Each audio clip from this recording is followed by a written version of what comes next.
And welcome back to The Factor Uncensored. If you have watched the news over the weekend, you realize at least 2 people were shot and killed in a popular Midtown nightclub here in the city of Houston. 2 others sent to the hospital, hospitalized. Still no facts have come out from the Houston Police Department. They're investigating, but this has left some nightclub and bar owners concerned about safety after the pandemic. Joining us now here on The Factor Uncensored, one popular promoter here in the city of Houston, Hendrix Isaac, along with Sean Outlaw, the owner of Capitol Bar. Sean, when you see shootings like this, how concerned are you that it could bleed over into your business? Well, obviously, we're very concerned with it. We've been patting down customers upon entry for over a year now.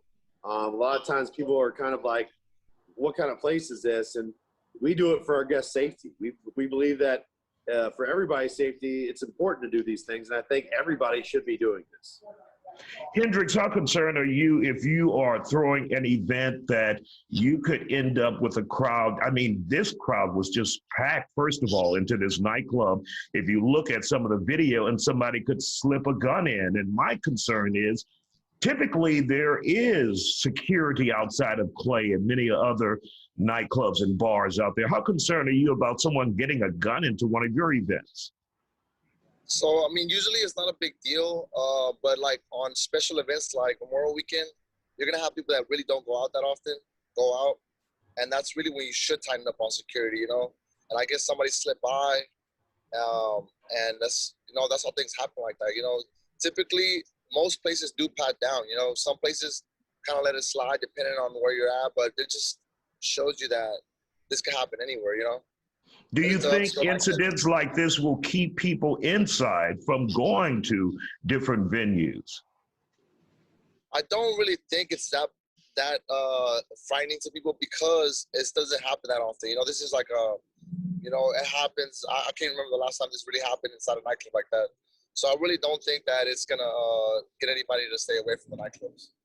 Sean, is there any concern? You and I talked briefly before the interview about the possibility that law enforcement, because a club could be, it could have a bad reputation, the Houston Police Department, the Sheriff's Department, the constables won't allow their guys to work extra duty there, and that would be a nightmare. Well, that's obviously a big concern, and you know, they're talking about if a place is a troubled spot, they may not let them work there. Well, that's actually when you need them even more, is when it's a troubled spot, to avoid things like this from ever happening. Mm-hmm. Now, I think Clay has been sanctioned by the TABC. They've lost their license to sell liquor for at least 7 days or at least a week.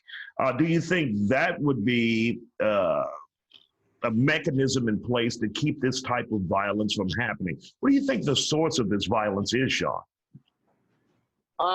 You know, right now there's still a lot of places that are still shut down across the country.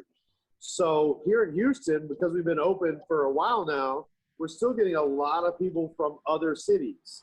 Just over the weekend, I had a lot of IDs from New York and Louisiana. So we're getting a lot of people that aren't from here coming to Houston, going out. And I think that's caused the increase in certain problems at certain places, just because a lot of people from out of town are coming out in Houston. Well, gentlemen, we want to thank you guys for joining us here on The Factor Uncensored, and we'll continue to monitor the night scene to see what develops.